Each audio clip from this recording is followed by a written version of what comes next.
Untuk pembahasan tentang metode tafsir eksoekletik, di sini akan disampaikan oleh Kak Raisatul Mukminah. Silahkan dipersilahkan untuk kepada Kak Raisatul Mukminah. Baik, terima kasih kesempatannya Kak Najwa.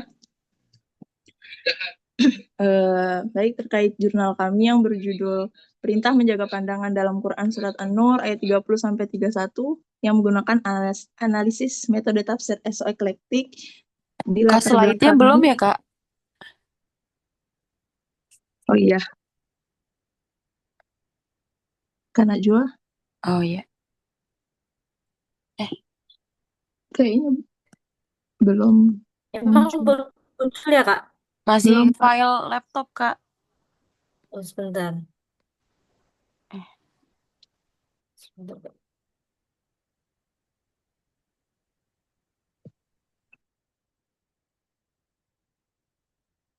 Ini.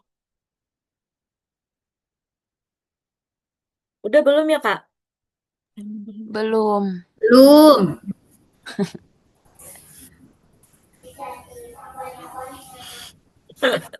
Kak Umi semangat banget, Kak Umi. Hahaha.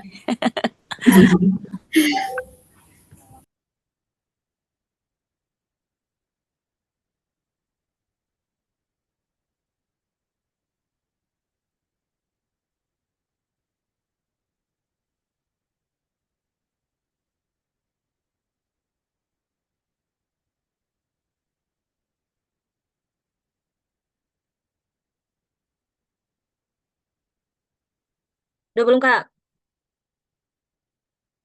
Kak Umi udah belum? Belum. Iya, Allah. Gimana dong? Belum. Belum. Nggak apa-apa, Kak, mungkin nge-lag. Kita tungguin kok, Kak. Kalau enggak di ini dulu aja. Apa, Kak? Hentikan bagikan, terus dibagikan lagi. Udah. Sebentar, coba. Ya.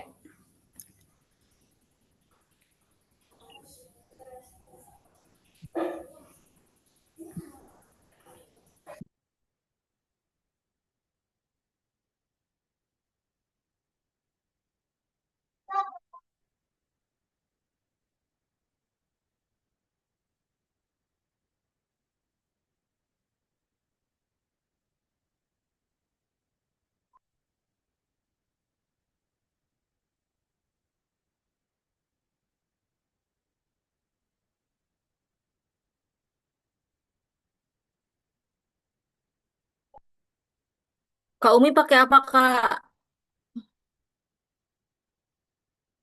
Laptop atau HP? Laptop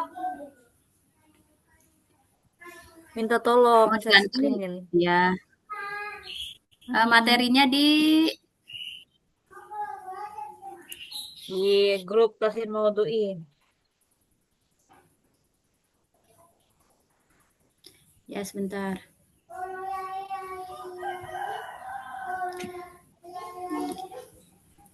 Tafsir mau dulu.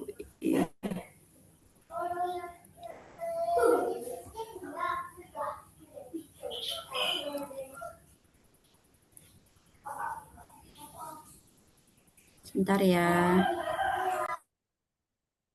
Iya.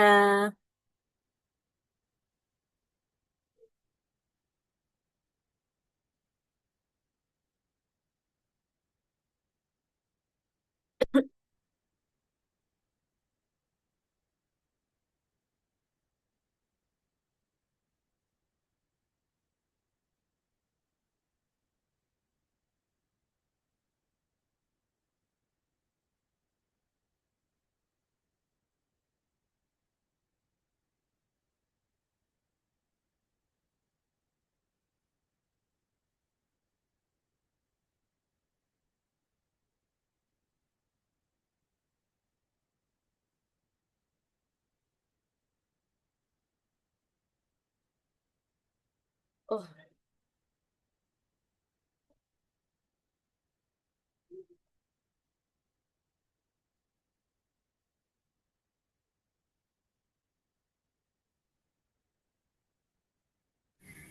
Bentar, Wak.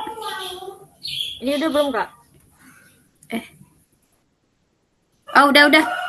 Oh, udah Iya, ya? udah. Oke. Udah. Oke. Oh ya, Nah, alhamdulillah. silakan Kak Raisatul. Oke.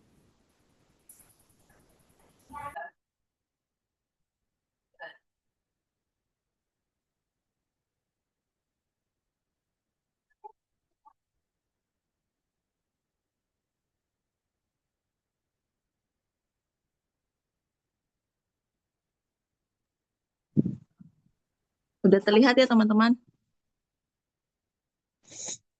Udah. Udah Oke, Kak, aman. oke, baik. Kita Mas Indi on lanjutkan. cam dong. Iya, iya. Oke. Oke, baik. Terkait judul kami, yaitu perintah menjaga pandangan dalam Quran Surat An-Nur ayat 30-31 yang menggunakan analisis metode tafsir esoeklektik dilatar belakangi oleh bahwa Allah mengimbau manusia untuk memposisikan Al-Quran sebagai sarana meningkatkan kualitas menjadi hamba yang bertakwa, yaitu dengan memposisikan Al-Quran sebagai pedoman hidup umat Islam. Karena di dalamnya memuat berbagai perintah dan larangan yang menjadi landasan utama dalam menjalankan kehidupan sehari-hari, baik dalam aspek ibadah maupun interaksi sosial.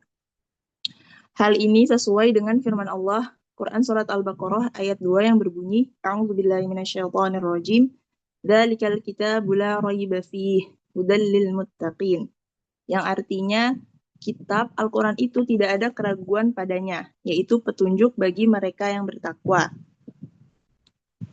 Umat Islam diharuskan untuk baik dalam hal etika dan akhlak, baik sebagai hamba Allah atau ketika berinteraksi dengan ciptaan Allah yang lain. Sebab aspek tersebut sangat penting bagi seluruh manusia untuk menjalani setiap fase kehidupannya. Hal ini berdasarkan karena manusia dianugerahi panca indera serta kemampuan berlogika sebagai dasar untuk memetakan segala tindakan, membedakan yang benar dan salah pada setiap fase kehidupannya. Karena tujuan utama pengutusan Nabi Muhammad SAW adalah untuk menyeru dan mencontohkan umat manusia menuju takwa dan menegakkan akhlak yang mulia. Sebagaimana beliau pernah bersabda, Ma min syai'in fil mizani athqalu min husnil khuluqi. Yang artinya tidak ada sesuatu pun yang lebih berat dalam al-mizan atau timbangan selain akhlak yang mulia. Adapun fenomena kemerosotan moral remaja pada era modern ini menimbulkan kekhawatiran serius terhadap kelanjutan generasi muslim selanjutnya. Interaksi dan gaya hidup remaja saat ini seringkali menunjukkan disparitas signifikan dengan etika dan ajaran syariat Islam. Mengingat bahwa tegak atau runtuhnya syariat di masa depan akan sangat bergantung pada kualitas moral generasi muda saat ini. Maka menjadi krusial untuk memberikan pembekalan dan pendidikan komprehensif dalam seluruh aspek kehidupan remaja, terutama dalam pembentukan dan penguatan akhlak yang mulia. Kecenderungan saat ini menunjukkan adopsi budaya barat oleh remaja dalam pergaulan yang menyebabkan minimnya ajaran Islam sebagai landasan etika. Masalah ini merata di perkotaan ataupun pedesaan, yaitu disebabkan karena lemahnya filterisasi terhadap pengaruh asing. Selain itu, perkembangan teknologi memperluas jenis kenakalan remaja yang dari bentuk konvensional seperti bolos dan tawuran menjadi kenakalan yang berbasis digital seperti cyberbullying, kejaduan gadget, dan mengakses konten dewasa. Sebagian besar tindakan keji bermula dari visual. Demikian pula, kebanyakan penghuni neraka diakibatkan oleh akumulasi dosa-dosa kecil. Proses terjadinya dosa tersebut berawal dari pandangan mata yang kemudian atau niat dalam hati. Lalu dilanjutkan dengan langkah kaki dan puncaknya adalah perbuatan dan tindakan nyata. Sehingga merupakan keniscayaan perilaku remaja saat ini banyak yang menyimpang dari nilai-nilai etika Islam. Adapun kejadian menyedihkan tidak lama ini, di mana seorang remaja laki-laki berusia 14 tahun melakukan pelecehan seksual terhadap anak perempuan yang baru berusia 5 tahun di sebuah masjid di Jakarta Selatan. Hal ini menjadi refleksi nyata tentang pentingnya penerapan ajaran menjaga pandangan dan pengendalian diri secara holistik dalam kehidupan beragama dan bermasyarakat. Kasus tersebut menimbulkan keprihatinan mendalam dan menuntut solusi berbasis nilai agama yang kuat dan aplikatif agar kasus serupa tidak terulang kembali. Dalam konteks ini, pemahaman yang mendalam dan komprehensif terhadap ayat-ayat Al-Quran yang mengatur etika menjaga pandangan sangat diperlukan. Dalam hal ini, sebagaimana firman Allah dalam Quran Surat An-Nur ayat 30-31, yang bunyinya jika di ayat 30 itu kan, A'udzubillahi minasyaitonirrajim, kullil mu'minin yaghuddu min absarihim wa yahfadhu furujahum. Dzalika azka lahum, innallaha khabirum bima yasnaun. Yang kurang lebih artinya dikatakan kepada orang-orang yang beriman, laki-laki terutama, untuk menjaga pandangannya, menundukkan pandangannya dan menjaga kemaluannya. Dzalika azka lahum, karena kedua hal itu akan lebih suci bagi mereka. Innallaha khabirum bima yasnaun. Allah Maha teliti terhadap apa yang mereka kerjakan. Kemudian di ayat 31 yaitu untuk wanita beriman. Kullil mu'minat yaghdudna min absarihinna. Jadi perintah menjaga pandangan ini berlaku baik bagi laki-laki dan perempuan. Kemudian dalam memahami ayat-ayat tersebut dibutuhkan pendekatan tafsir yang tidak hanya bersifat tekstual, tetapi juga menyentuh aspek batinia dan spiritual agar pesan-pesannya dapat diimplementasikan secara utuh dalam kehidupan modern. Oleh karena itu, penelitian ini menggunakan metode tafsir esoeklektik, yaitu metode penafsiran yang memadukan antara pendekatan rasional, kontekstual, dan esoteris atau spiritual dalam memahami ayat-ayat Al-Quran. Pendekatan ini tidak hanya berfokus pada makna lahiriah teks, tetapi juga menggali nilai-nilai moral dan spiritual yang terkandung di baliknya. Adapun melalui metode tafsir esoeklektik, pemahaman terhadap Quran Surat An-Nur ayat 30 dan 31 tidak hanya berhenti pada aspek normatif mengenai larangan memandang yang haram, tetapi juga meluas pada dimensi pembinaan jiwa, pengendalian diri, dan kesadaran spiritual yang mampu membentuk karakter mulia. Dengan demikian, pendekatan tafsir esoeklektik menjadi relevan untuk mengungkap makna mendalam dari ayat-ayat tersebut serta menjadikannya sebagai solusi aplikatif dalam menghadapi krisis moral dan perilaku remaja di era digital. Adapun metode tafsir esoeklektik berasal dari dua kata, yaitu istilah esoterik, esonya dari esoterik, dan eklektik. Kata esoterik menunjuk pada makna batin, mendalam, dan spiritual dari suatu teks. Sedangkan eklektik berarti memilih dan memadukan berbagai pendekatan untuk memperoleh pemahaman yang utuh. Dengan demikian, tafsir esoeklektik dapat diartikan sebagai pendekatan penafsiran Al-Quran yang memadukan berbagai metode tafsir klasik dan modern dengan menggali makna batin ayat tanpa melepaskan makna lahir. Metode ini muncul sebagai respon terhadap keterbatasan tafsir yang bersifat parsial, baik yang terlalu literal maupun yang terlalu rasional, karena keduanya seringkali gagal menghadirkan makna Al-Quran yang hidup dan relevan bagi kehidupan modern. Pendekatan esoeklektik berusaha menyeimbangkan antara akal, teks, dan intuisi spiritual, sehingga tafsir tidak hanya menjadi wacana akademis, tetapi juga sarana transformasi moral dan batin pembacanya. Metode tafsir esoeklektik menempuh 3 lapisan penafsiran. Yang pertama, lapisan tekstual atau eksoterik, yaitu menafsirkan ayat berdasarkan makna bahasa Arab, konteks asbabun nuzul, dan korelasi antar ayat.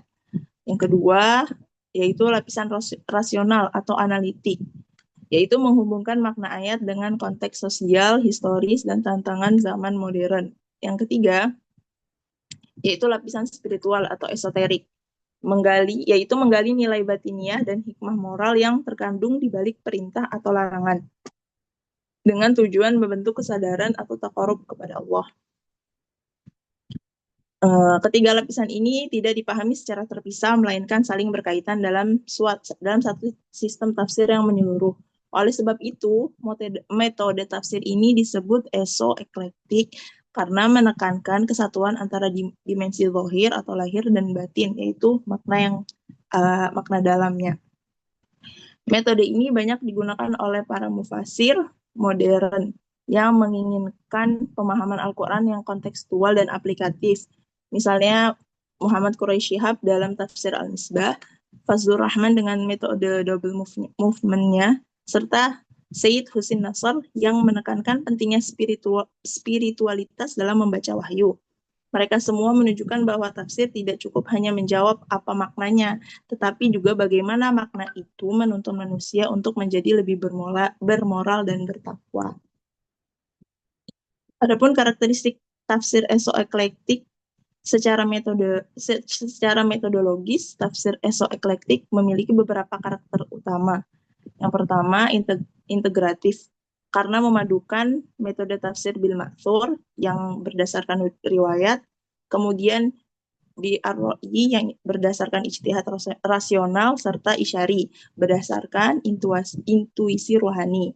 Kemudian yang kedua, karakteristik tafsir esoklektik yang kedua yaitu kontekstual, karena memperhatikan realitas sosial dan budaya umat manusia.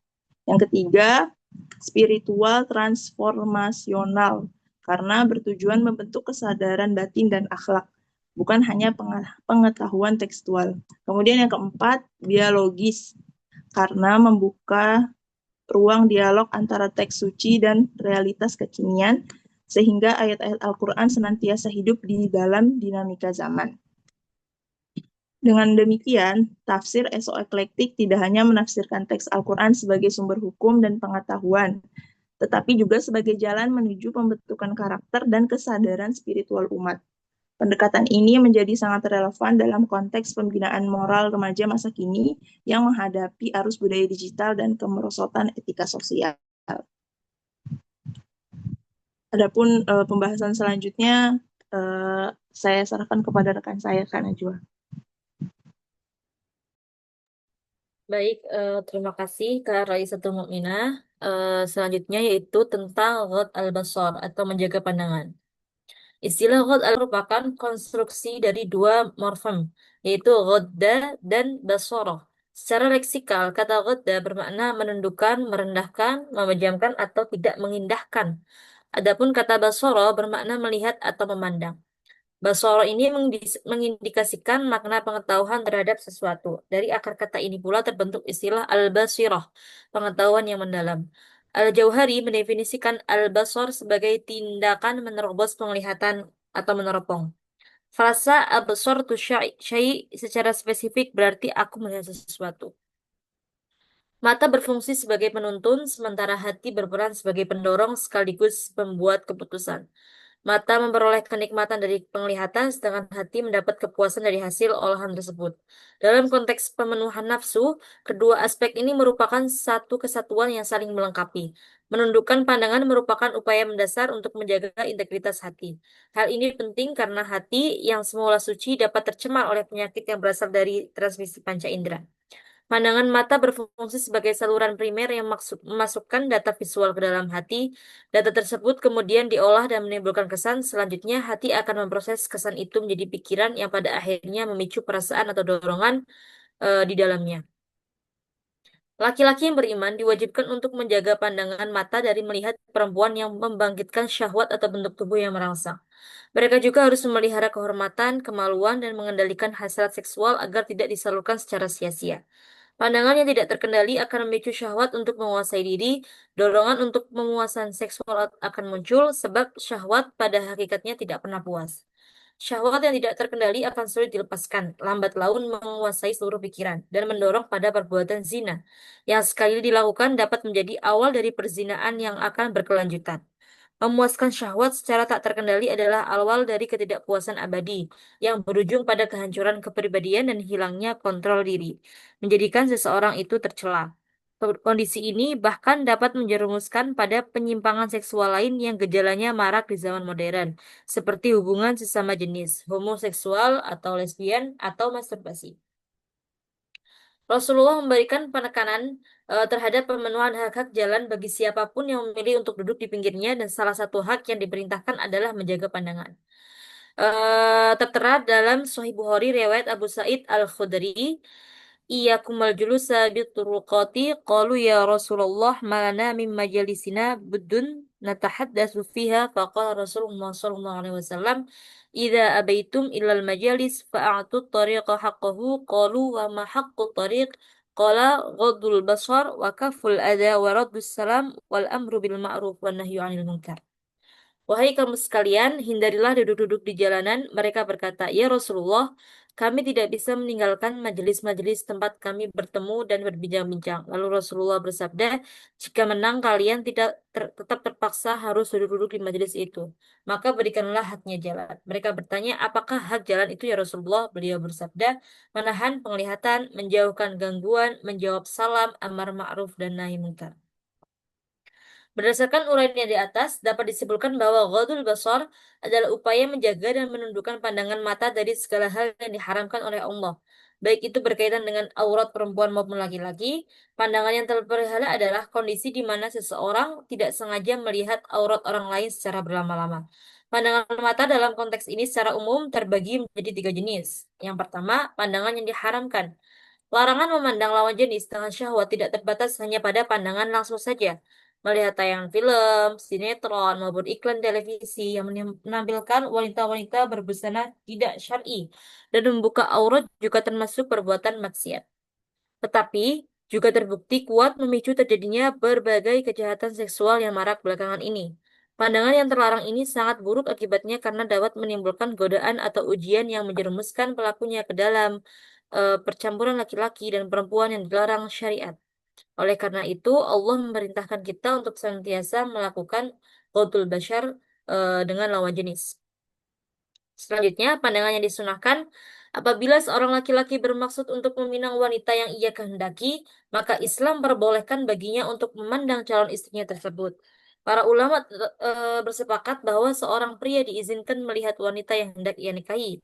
Kebolehan ini yang dalam syariat dikenal dengan istilah nador, mengandung hikmah agung. Tujuannya adalah agar calon suami benar-benar memiliki gambaran tentang istrinya, sehingga hal ini dapat menghindarkannya dari penyesalan di kemudian hari setelah memasuki pernikahan yang mungkin tidak ia ridhoi sepenuhnya.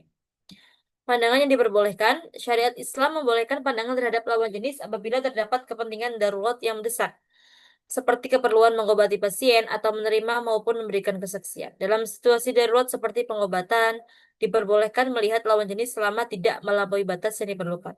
Penting bagi seorang muslim untuk memandang lawan jenis tidak hanya sebagai makhluk seksual, tetapi juga sebagai makhluk intelektual dan spiritual yang berakal budi. Tujuannya adalah untuk membentengi diri dan menundukkan pandangan merupakan langkah awal untuk menjaga jiwa dan akal seorang muslim dari belenggu hawa nafsu. Tindakan menahan pandangan adalah puncak keindahan, penjagaan hati, diri, dan kehormatan, sekaligus menjadi penangkal berbagai bahaya dan penyakit jiwa.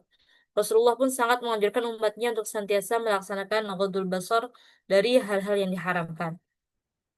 Selanjutnya, tafsir tentang menjaga pandangan dalam Quran Surah An-Nur ayat 30-31. Al-Quran ini secara eksplisit memerintahkan kepada laki-laki maupun perempuan untuk menahan pandangan dan memelihara kehormatan atau kemaluan. Hifzu al-furuj. Sebagaimana yang tadi dibacakan oleh Kak Raisa, Surah An-Nur ayat 30-31. Langsung saja. Ibnu Katsir, langsung saja penafsirannya.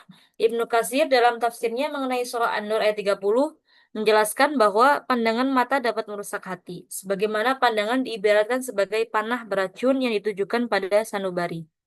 Oleh karena itu, perintah Allah untuk menjaga pandangan merupakan pendahuluan dan sarana untuk menjaga kemaluan.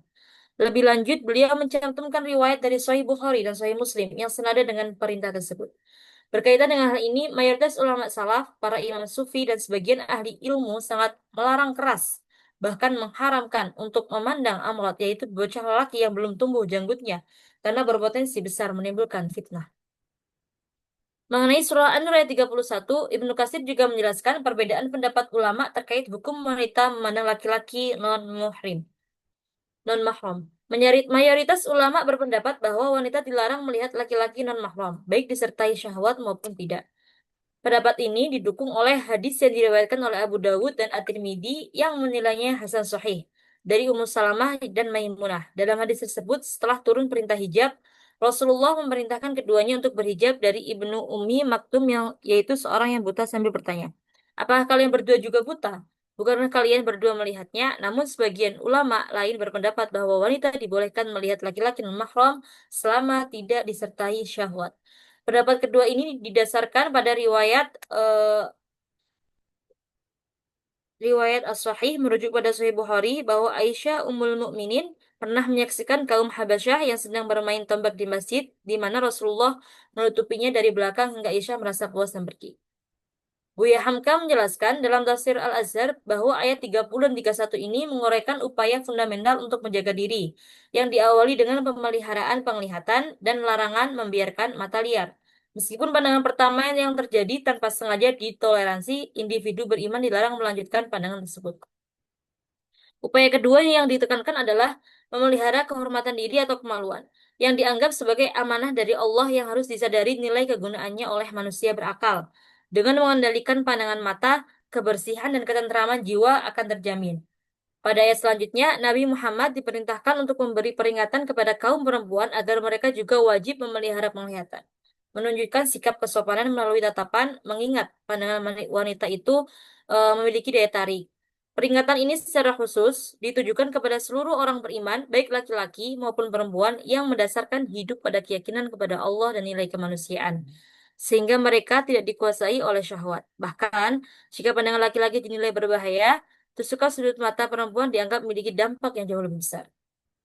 Tafsir Al-Munir menjelaskan bahwa perintah untuk menahan pandangan dan memelihara kemaluan berfungsi sebagai langkah pencegahan atau dalam kaidah disebut saddu az-zari'ah, yakni untuk menutup celah dan pintu masuk menuju perbuatan dosa serta kemaksiatan.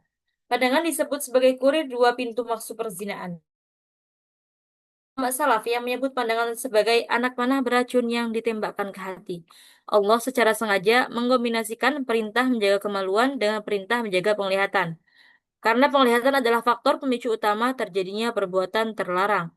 Hikmah dari dua perintah ini dijelaskan dalam firman-Nya, "Dzalika azkalakum", yaitu bermakna menahan pandangan dan memelihara kemaluan lebih baik dan lebih suci bagi hati dan agama. Kebaikan ini dikuatkan dengan sebuah hadis yang diriwayatkan oleh Imam Ahmad dari Abu Umamah bahwa seorang muslim yang menahan dan menundukkan pandangannya dari keindahan wanita akan diganti oleh Allah dengan manisnya ibadah yang dapat ia rasakan. Untuk selanjutnya yaitu penerapan analisis ekletik dalam surah An-Nur ayat 30 sampai 31 tadi. Metode tafsir ekletik ini membantu memahami ayat tentang ghaddul basar dari berbagai sisi, bukan hanya hukum atau larangannya, tetapi juga makna sosial dan nilai spiritual di baliknya. Pendekatan ini memadukan cara pandang tekstual, rasional, dan spiritual, sehingga pesan Al-Quran terasa lebih utuh dan relevan dengan kehidupan masa kini. Yang pertama yaitu analisis tekstual eksoterik, yaitu menundukkan pandangan sebagai bentuk ketaatan. Dari sisi tekstual, kata ghad berarti menahan atau mengendalikan sebagian pandangan. Jadi perintah Allah dalam ayat ini bukan untuk memejamkan mata sepenuhnya, melainkan mengatur pandangan agar tidak melihat hal-hal yang dilarang. Kata absor, pandangan ini juga tidak hanya bermakna penglihatan fisik, tapi mencakup kesadaran batin bahwa mata adalah jendela hati. Menurut Ibnu Katsir, menjaga pandangan adalah langkah awal untuk menjaga kehormatan diri, karena pandangan yang dibiarkan bebas bisa menjadi pintu masuk syahwat dan dosa. Ayat ini juga menegaskan bahwa baik laki-laki maupun perempuan sama-sama punya tanggung jawab moral untuk menjaga diri dan saling menghormati. Yang kedua yaitu analisis rasional atau analitik, relevansi ghad al-basar di era digital. Jika dilihat dengan pendekatan rasional, Ghaddul basar punya makna yang sangat relevan dengan dunia modern. Saat ini, pandangan tidak hanya terjadi secara langsung, tetapi juga melalui layar televisi dan media sosial. Menundukkan pandangan di era digital berarti mengendalikan apa yang kita lihat, terutama hal-hal yang bisa menurunkan moral seperti pornografi, eksploitasi tubuh, atau konten yang memancing hawa nafsu. Buya Hamka menjelaskan bahwa pandangan pertama yang tidak sengaja masih dimaafkan, tetapi jika seseorang sengaja mengulang pandangan itu, maka ia telah membuka pintu bagi nafsu. Pandangan yang tidak dijaga dapat memengaruhi cara berpikir dan bahkan perilaku seseorang. Dari sini bisa disimpulkan bahwa perintah ini bukan hanya soal melarang melihat, tetapi mengajarkan pengendalian diri dan penghormatan terhadap sesama. Selanjutnya, yang terakhir, analisis spiritual atau esoterik, menjaga pandangan sebagai jalan penyucian hati. Pada lapisan spiritual ini, menundukkan pandangan, menjaga pandangan bukan sekedar menahan diri dari hal yang haram, tetapi juga cara membersihkan hati dari keinginan yang berlebihan. Pandangan yang dijaga dengan baik membantu seseorang menjaga kesucian jiwa dan kedekatan dengan Allah. Menurut Quraisy Shihab, pandangan yang tidak terkendali bisa membuat hati tertutup dari cahaya ilahi. Karena itu, menjaga pandangan adalah latihan batin, bukan hanya untuk menghindari dosa, tapi juga untuk menumbuhkan ketenangan, kesopanan, dan kemurnian hati. Jika seorang terbiasa menjaga pandangan, maka pikirannya pun akan terjaga. Dan dari sanalah lahir akhlak yang baik. Dari ketiga pendekatan tersebut, bisa disimpulkan bahwa perintah Qadul Basar dalam Quran Surah An-Nur ayat 30-31 mengajarkan kita tiga hal penting. Yang pertama, ketaatan kepada perintah Allah dengan menahan pandangan dari yang dilarang. Yang kedua, kehati-hatian sosial agar tidak menimbulkan godaan atau perilaku yang tidak pantas. Yang ketiga, kebersihan hati sebagai bentuk kedekatan spiritual kepada Allah. Pendekatan tafsir eksoekletik membuat kita memahami bahwa ayat ini bukan hanya larangan, tetapi pendidikan moral dan spiritual yang menyeluruh. Dalam kehidupan sekarang, terutama bagi generasi muda, pesan Ghadul Basar bisa dijadikan pedoman untuk bersikap bijak di dunia digital, belajar menahan diri, menjaga pandangan, dan tetap menjaga kehormatan diri di tengah arus informasi yang terbuka luas. Terus selanjutnya kesimpulan pada kajian terhadap Quran Surah An-Nur ini melalui pendekatan tafsir eksoekletik menunjukkan bahwa Al-Quran tidak hanya berbicara tentang aturan lahiriah, tetapi juga mengandung pesan moral dan spiritual yang mendalam. Perintah Qadul Basar atau menjaga pandangan bukan sekedar larangan untuk melihat hal yang haram, tetapi juga ajaran untuk mengendalikan diri, menjaga kesucian hati, dan membangun peradaban yang berakhlak. Melalui pendekatan eksoekletik yang memadukan unsur teks, akal, dan spiritualitas, makna ayat dapat dipahami secara lebih utuh dan relevan dengan konteks kehidupan modern, terutama bagi generasi muda yang hidup di era digital. Menundukkan pandangan dalam konteks masa kini dapat dimaknai sebagai kemampuan untuk menyaring informasi yang mengandung unsur negatif, serta mengarahkan pandangan kepada hal-hal yang membawa manfaat dan kebaikan. Penerapan metode tafsir ini juga memberi kontribusi penting dalam pendidikan karakter manusia, karena mengajarkan untuk memahami nilai-nilai Al-Quran secara rasional dan menyeluruh. Dengan cara ini, manusia tidak hanya menjadi pribadi yang patuh terhadap aturan agama, tetapi juga tumbuh menjadi generasi yang berpikir kritis, berperilaku santun, dan memiliki kesadaran spiritual yang tinggi. Dapat disimpulkan bahwa tafsir eksoekletik berperan penting dalam menghidupkan nilai-nilai Al-Quran di tengah-tengah tantangan zaman modern. Ia menjembatani antara teks wahyu dan realitas sosial, sehingga ajaran seperti Ghadul Basar tidak hanya menjadi larangan moral, melainkan sumber inspirasi untuk membangun akhlak mulia dan kehidupan yang lebih bermartabat. Sekian presentasi dari kami. Untuk selanjutnya, sesi tanya jawab. Silakan jika ada yang ingin bertanya.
Ibu, belum ada yang bertanya. Mungkin pemaparan dari Ibu terlebih dahulu atau koreksian.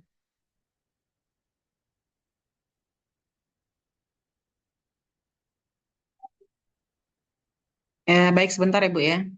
Lagi. Iya, iya.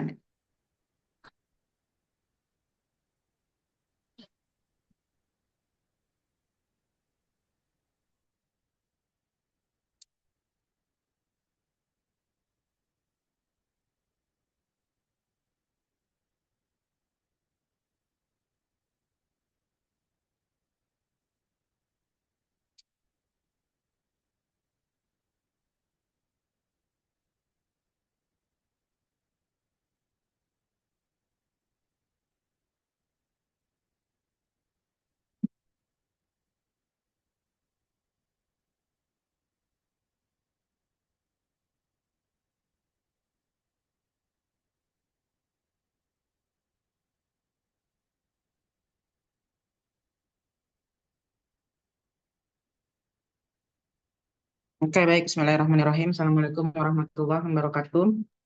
Waalaikumsalam Eh, warahmatullahi wabarakatuh. Materi pada hari ini itu adalah tafsir esoeklektik ya.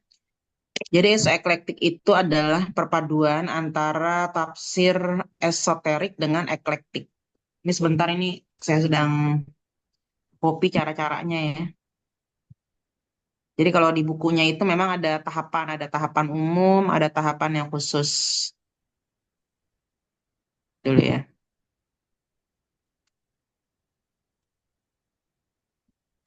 Untuk teman-teman yang mau ambil atau yang suka judulnya Isyari ya, untuk tesis ini bisa dicoba ini yang eklektik ini ya. Karena memang dia terbaru ini.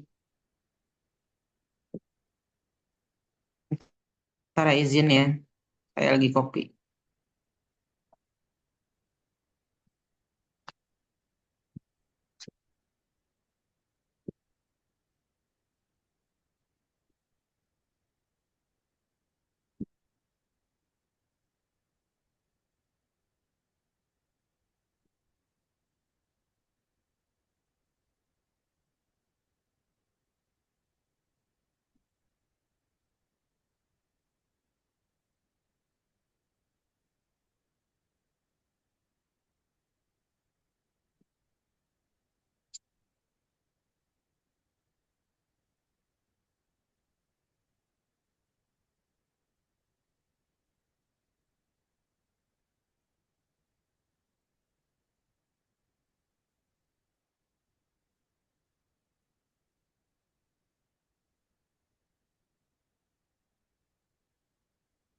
Hmm.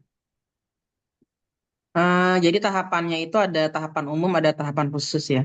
Oke, saya sedikit jelasin dulu ya terkait dengan esoeklektik. Jadi esoeklektik itu adalah singkatan ya, dua kata ya. Pertama itu adalah esoterik, yang kedua adalah eklektik. Jadi esoterik atau esoteris ya, esoterik apa esoteris gitu ya. Itu adalah tafsir isyari ya, di mana memang dalam tafsir isyari ini salah satu penafsiran yang banyak digunakan juga. Ada memang perbedaan di kalangan pendapat ulama ya, apakah tafsir isyari atau esoterik ini ya itu bisa digunakan atau tidak ya. Makanya kan ada yang boleh digunakan, ada yang mazmum yang tidak boleh digunakan. Kalau yang tidak boleh digunakan itu adalah apabila tafsirnya itu dia dekat kepada tafsir batini. Jadi kalau dalam Syiah itu ada tafsir namanya tafsir batini. Kalau tafsir batini itu eh, dengan antara yang tersirat gitu ya, yang isyaratnya yang tersirat dengan yang tersurat dengan teksnya, itu kajiannya biasanya atau maknanya sangat sangat jauh. Kemudian kalau batini itu biasanya yang mengetahui itu cuma apa ya, mufasirnya gitu ya. Jadi ada orang-orang yang mengatakan kan ada yang namanya ilmu laduni ya, kalau teman-teman pernah dengar ya ilmu laduni ya. Jadi katanya kalau yang batini itu biasanya si mufasirnya itu dia tidak memiliki konsep apa-apa gitu ya. Jadi nggak ada metodenya. Jadi ujuk-ujuk ada gitu, ujuk-ujuk tring gitu ya, melalui apa mukasyafah atau apa tiba-tiba ada gitu di dalam hati dia. Nah kemudian setelah itu langsung dimasukkan ke dalam tafsir dengan penafsiran yang jauh berbeda dengan tafsir aslinya atau teksnya, ya, tekstualnya gitu ya.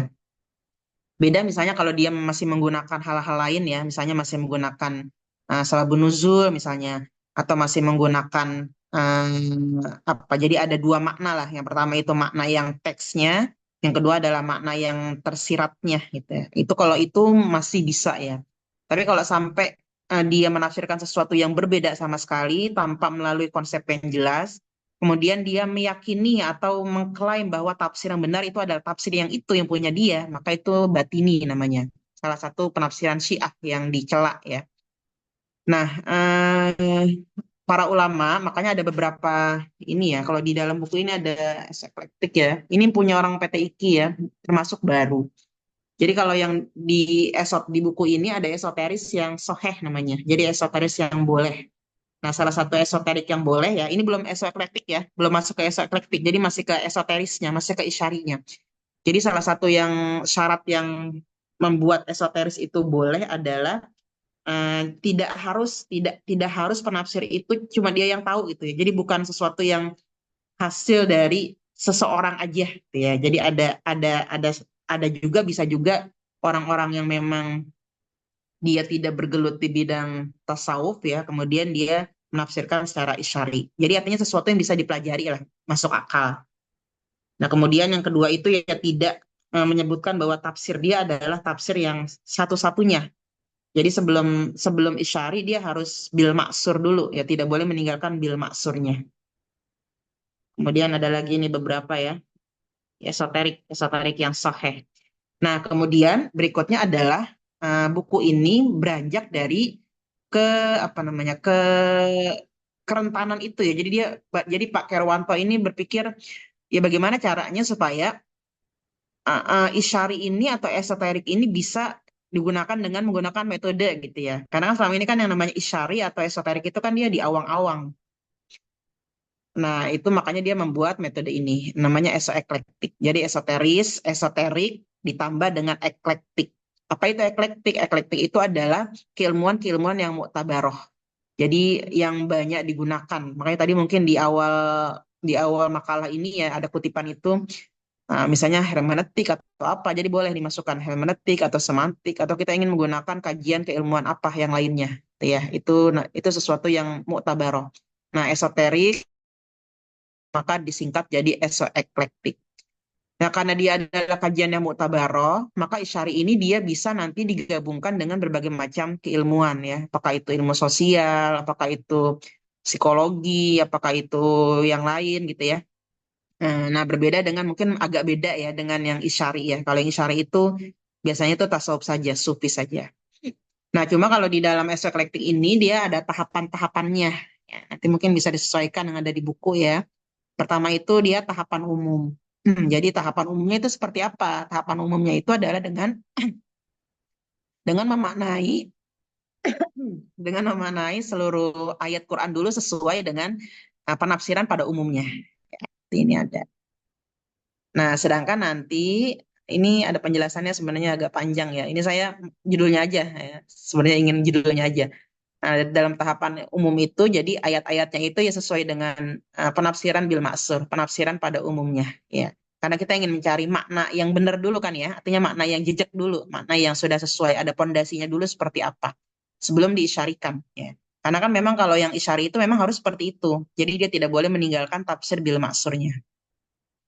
Nah, kemudian setelah tahapan umum ada yang namanya tahapan khusus. Ada yang namanya tahapan khusus. Mana itu tahapan khusus? Nah, ini tahapan khusus ya. Nanti coba coba disesuaikan lagi bukunya ya. Nah, tahapan khusus. Nah, kalau sudah tahapan khusus itu berarti dia sudah masuk kepada eklektiknya ya. Jadi sudah diramu ya dengan menggunakan eklektiknya.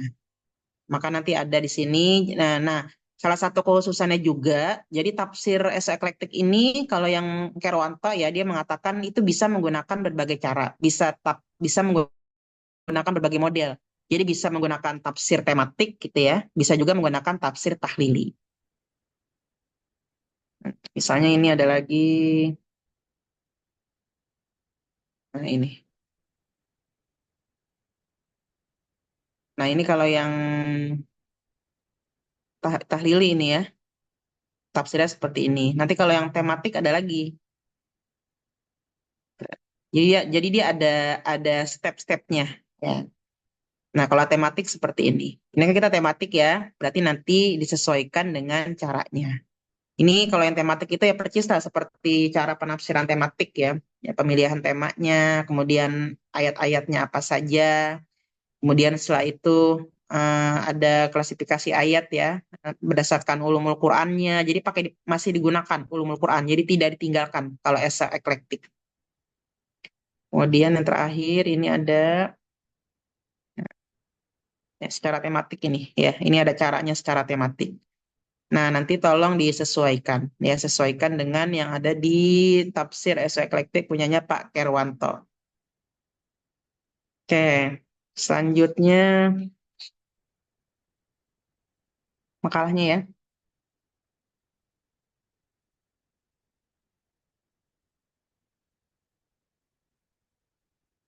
Kok nggak nongol ya, padahal ya. Nah, untuk temanya ya, tema hari ini, ini mungkin maksudnya, ini kan ayatnya ayat ahkam ya Bu ya, ayatnya ayat ahkam ya, tapi di sini penulis ingin membawa kepada nuansa tasawufnya ya, atau nuansa isyarinya. Kalau melihat pada ayatnya kan ayat ahkam ya, ayat tentang menundukkan pandangan itu adalah hukum. Nah, berarti nanti ketika kita membahas ini, kalau dalam pandangan saya ya, kalau dalam otak saya ya, itu berarti yang pertama itu latar belakangnya adalah penulis atau di sini ibu ingin memberikan pandangan gitu ya bahwa ada permasalahan gitu kan, dimulai dengan sebuah permasalahan di mana kasus pornografi, kemudian intinya itu pengendalian syahwat gitu ya, pengendalian syahwat yang kurang atau yang minim pada masa sekarang. Nah, nanti berarti Godul Basor ini sebagai solusi dari Al-Qur'annya gitu ya Bu ya. Nanti tolong dipetakan karena ini ayatnya ayat ahkam. Ayat ahkam itu kalau dibawa kepada tasawuf ya, kepada isyari ya, berarti kan ya agak susah ya ayatnya ya. Ya meskipun kalau esai eklektik bisa ya, karena kan esai eklektik itu katanya dia bisa berbagai macam permasalahan. Nah, berarti ini ayat ini adalah solusi bagi permasalahan pengendalian syahwat gitu ya, yang sekarang ini sudah tidak terkendali lah menurut makalah ini. Jadi nanti disampaikan atau dituliskannya itu berarti ya terkait dengan syahwat dulu. Nah, setelah itu kenapa Al-Qur'an? Misalnya kenapa? Karena misalnya agama itu membawa tuntunan kepada orang gitu, atau misalnya agama itu menjadi sugesti, agama itu misalnya dipercaya atau diyakini, diimani. Nah, setelah itu baru kenapa Godul Basor? Jadi bagaimana Godul Basor itu bisa menjawab, atau apakah bisa Godul Basor ini menjawab permasalahan syahwat gitu ya. Nah, kemudian ya kenapa esai eklektik? Nah, itu adanya di latar belakang. Jadi yang kenapa itu nanti diletakkan di latar belakang. Ini abstraksi nanti disempurnakan Ibu, latar belakangnya apa, latar belakang penelitiannya apa. Misalnya tadi ya, pengendalian syahwat yang apa, pada masa sekarang ini semakin tergerus misalnya. Kemudian tujuannya apa, metodenya jangan lupa, metodenya tetap ya, metode itu harus tetap diletakkan atau tetap disebut kualitatif library research, meskipun nanti pendekatannya pendekatan esoeklektik ya, tafsir esoeklektik. Ini jangan esoeklektik aja Bu, ada tafsirnya, tafsir esoeklektik, kata kuncinya. Nah, untuk pendahuluan teman-teman pasti udah belajar ya tentang pendahuluan ya. Jadi kan pendahuluan itu kan ada yang piramida tegak, ada yang piramida terbalik ya.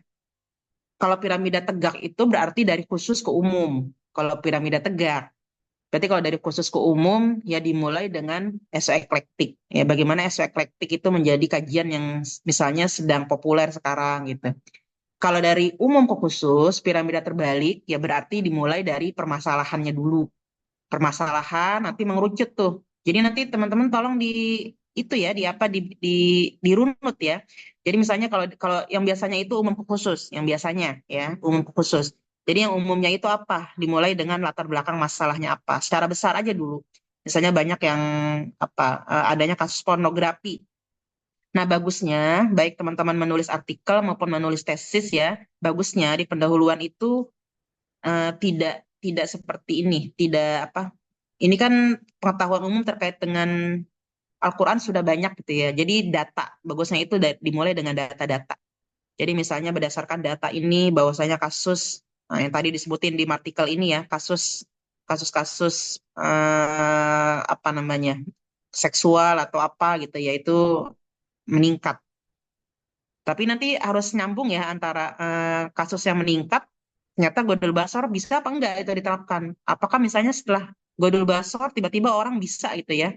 Jadi tidak melakukan hal-hal yang tidak senonoh dan seterusnya. Jadi umum ke khusus, nanti setelah itu yang dijawab pada latar belakang itu adalah kenapanya. Jadi kenapa latar belakangnya kenapa, kemudian nanti kenapa esoeklektik gitu ya. Kenapa ayatnya, kemudian kenapa esoeklektiknya. Nah, kalau di latar belakang itu jangan ada yang namanya definisi-definisi. Definisi itu adanya di bawah gitu ya. Kalau di tesis adanya di bab 2. Jadi di bab 1 itu isinya adalah kenapa. Kemudian nanti ini tolong diberikan novelty-nya ya Bu ya. Jadi dengan menyebutkan penelitian-penelitian yang terdahulu yang sudah ada. Kemarin sudah saya kasih clue ya. Jadi kalau kita ingin novelty-nya itu pada esoeklektiknya, berarti yang disebutin di sini adalah terkait dengan tema-tema Godul Basornya, atau tema-tema tentang syahwatnya, atau tema-tema tentang pornografi misalnya. Nah, tapi kalau misalnya yang ingin ditonjolkan pornografinya, berarti yang ditonjolkan adalah esoeklektiknya. Jadi nanti kalau yang ditonjolkan esoeklektiknya, berarti setelah adanya tema-tema tentang Godul Basor, kan dibilang di situ ya, bahwa tema-tema terkait dengan menundukkan pandangan itu sudah banyak misalnya. Dari segi fikih, dari segi psikologis. Nah, penelitian ini berbeda karena diambilnya dari sudut pandang Kayak ini nanti sudah pembahasan ya. Kalau kita lihat struktur jurnal pembahasan ini metode bisa. Tapi nanti ada kualitatif ya Bu ya, kualitatif setelah itu baru tafsir esoeklektik. Jadi tafsir esoeklektik bisa diletakkan di metode, bisa juga diletakkan di pembahasan. Ini nanti diletakkan di bawah. Lapisan rasional, analitik, spiritual, esoterik. Ya oke lah. Ini dari bukunya Bu. Oh, coba dilihat nanti dari bukunya Ibu ya. Dari bukunya langsung, dari buku Pak Kerwanto. Dari disertasinya ya Bu ya. Iya, ada bukunya yang sudah diterbitin bukunya oleh Mizan. Itu bisa di Shopee, ada. Nah, ini mungkin maksudnya dilakukan oleh Fazlur Rahman, bukan dilakukan oleh Fazlur Rahman ya, karena kan kalau Kerwanto itu esoeklektik dia baru ada ya, jadi belum lama ada. Tapi kalau esoeklektik dia bisa menggabungkan misalnya antara hermeneutik, semantik, nah itu benar. Ya. Jadi kalau maksudnya itu menggabungkan keilmuan-keilmuan yang ada, hermeneutik, semantik, dan lain-lain, itu eklektik ya betul. Tapi kalau Fazlur Rahman menggunakan metode ini, saya rasa enggak ya, karena ini dia baru. Jadi orangnya masih ada, masih hidup ya. Fazlur Rahman sudah lama ya, sudah lebih dulu. Kecuali yang dimaksud ini adalah esoterik ya. Kalau esoterik memang sudah lama ya, sudah lama lah Isyari ya. Mungkin juga Isyari dengan esoterik itu juga agak berbeda ya. Kalau Isyari itu dia tafsirnya itu lebih ke apa ya jadi yang klasik gitu ya. Esoterik itu sebenarnya sudah agak baru-baru ya. Jadi pasti ada perbedaannya ya. Nanti teman-teman cari sendiri. Oke. Ini karakteristiknya nanti dilihat lagi. Intinya nanti mungkin ada ini ya Bu, ada penggabungan itu yang esoterik dengan eklektik ya, sehingga nanti menjadi esoeklektik. Nah, setelah itu nanti di pembahasannya ini sudah mulai ada apa namanya ya. Jadi kan tadi yang saya bilang, karena kan ini ayat ahkam ya, maka bagaimana caranya supaya ayat ahkam ini bisa menjadi isyari, bisa menjadi tafsir yang sufi. Maka nanti Godol Basornya dimasukkan sebagai solusi. Jadi yang ditampilkan di awal itu adalah permasalahan-permasalahan, kemudian analisa kita. Jadi benangnya kita ya, benang dari permasalahan itu ternyata sumbernya adalah dari mata gitu. Jadi itu dulu yang dipastikan. Jangan-jangan bukan dari mata. Misalnya memang orangnya udah kotor ya. Pikiran udah kotor misalnya ya. Jadi kalau kita ingin bawanya itu kepada mata. Jadi sumber segala kasus-kasus pornografi atau yang syahwat yang tidak jelas itu adalah dari mata, sehingga obatnya itu adalah godol basor. Nah, sehingga nanti sebenarnya godol basor ini dia tidak terlalu banyak banget ya untuk ditampilkan, karena kan dia solusi dari Al-Quran. Tapi setelah itu analisanya apa? Kenapa godol basor itu bisa dianggap sebagai solusi? Nah, nanti mungkin kita bisa pakai yang tadi, yang khusus, yang umumnya gitu ya. Tapi yang khusus yang umumnya itu bukan tentang godol basornya ya Bu ya, karena saya khawatirnya godol basor itu kan ya ahkam ya. Takutnya nanti dia jadinya jadi ahkam, jadi ayatnya ahkam. Jadi lihat lagi yang dikaitkan dengan syahwat gitu ya. Nah, itu yang nanti diesoeklektikan. Godol basor ini sebagai solusinya, sebagai obat permasalahan yang apa tadi, yang syahwat tadi. Nah, ini sudah bagus ya. Ini tidak jatuh kepada tafsir ahkam. Oke. Hmm.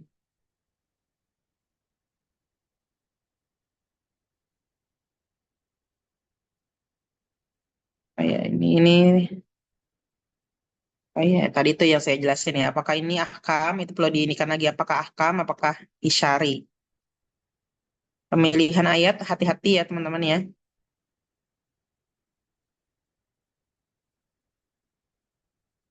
Ya, ini nanti penerapannya disesuaikan ya Bu dengan yang ada di buku. Yang umum, kemudian yang khusus seperti apa. Meskipun sebenarnya kalau untuk jurnal tidak mesti ya, tidak mesti begitu. Tapi ya karena kita lagi belajar aja. Dan jadi terlihat gitu ya, terlihat step-stepnya seperti apa. Sehingga nanti teman-teman ketika kan kita kalau S2 itu analisa ya teman-teman ya, jadi pendekatan analisis. Jadi analisa itu kalau dulu nih, zaman saya dulu awal-awal ngajar 2013, 2014 itu ya. Jadi kalau kalau ujian itu kalau teman-teman lihat apa namanya repositori IKI yang pasca itu ya, dulu itu yang namanya analisa itu berdasarkan hasil hasil kesimpulan pribadi ya kalau dulu ya. Kalau sekarang itu tidak bisa seperti itu. Jadi analisa itu dia harus ada pendekatannya. Jadi tidak bisa ujuk-ujuk analisanya begitu gitu ya. Nah, kesimpulannya begitu. Apalagi kalau nanti kita ingin merelevansikan. Jadi harus ada pendekatan yang digunakan. Nah, supaya nanti teman-teman bisa memahami pendekatan ini step-stepnya seperti apa, maka dalam perkuliahan ini saya minta ada step-stepnya gitu ya, supaya jelas. Dan saya pikir untuk di jurnal pun ketika mereka melihat ada step-stepnya, mereka akan mengatakan oh ini berarti apa namanya sistematis gitu ya. Jadi relevansinya atau penafsiran itu sistematis sehingga banyak bisa memudahkan untuk diterima. Oke, nanti untuk tafsir-tafsirnya juga kalau bisa disesuaikan. Ya. Jadi kalau memang kita ini pengennya kita bawa ayat ini kepada penafsiran isyari, eklektik ya, maka nanti dibawa. Misalnya ini perpaduan antara tasawuf, sufi ya, tasawuf, tafsir tasawuf dengan sosial misalnya ya, karena kan eklektik harus ada gabungan keilmuan yang lain. Nah, berarti yang dibawa itu adalah tafsir-tafsir yang sosial dan tasawuf. Nah, teman-teman sudah membahas ya setiap hari Rabu kita ya, tafsir yang tasawuf itu apa saja, tafsir yang sosial itu apa saja. Apakah tafsir yang lain tidak bisa digunakan? Bisa, bisa. Ya, tapi karena kita lagi belajar ya, fokuskan pada itu. Karena pasti lebih dalam pembahasannya dibandingkan dengan yang berbeda coraknya. Oke, nanti saya kirim ya Bu ya. Ini sudah bagus ya, cuma lebih difokusin aja lagi nanti yang ke step eklektiknya itu. Jadi ini sudah bagus karena ayat ahkam tidak jatuh atau tidak masuk ke dalam pembahasan ahkam. Kalau masuk ke pembahasan ahkam sudah salah ya, tapi ini masih banyak ya, jadi ini bahas itu nuansa sosialnya ya, hikmah ya, hikmah syariat. Itu masih lah, ya, tinggal ditaruhin yang itunya tadi step-stepnya. Nah, nanti misalnya ini juga mungkin jadi masukan ya buat kita semua ya. Jadi meskipun ayatnya itu ahkam, ya kalau memang kita mau bawanya itu ke tasawuf ya berarti terkait dengan ikhtilaf fuqaha atau fikih-fikih itu nggak usah terlalu banyak atau nggak usah gitu ya. Jadi yang kita fokuskan itu pada unsur yang mau kita bawa. Oke, itu mungkin dari saya. Silakan kalau ada pertanyaan atau diskusi.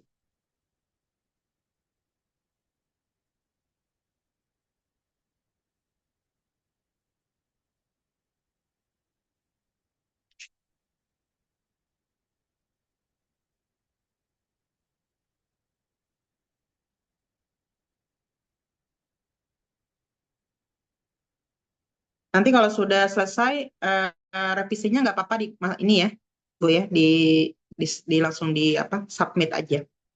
Saya nggak bilang ini salah ya, ini nggak salah, nggak ada penelitian yang salah. Cuma memang step-stepnya saya minta supaya teman-teman yang lain bisa belajar aja.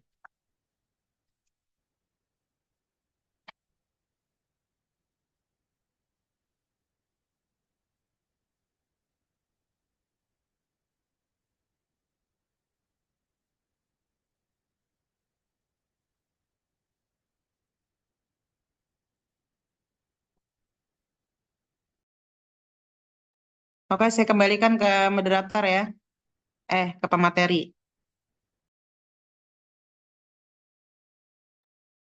Baik, terima kasih banyak Ibu atas masukan-masukannya.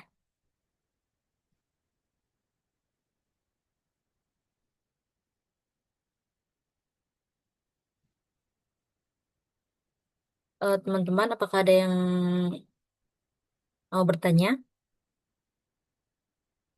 tentang tafsir esoekletik?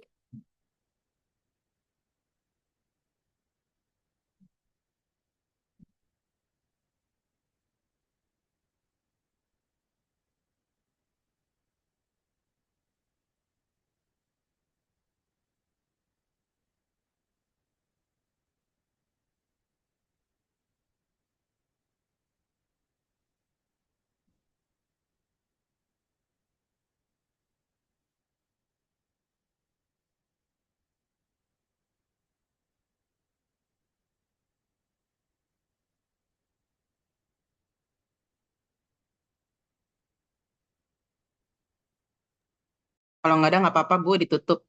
Lumayan lah, semerem.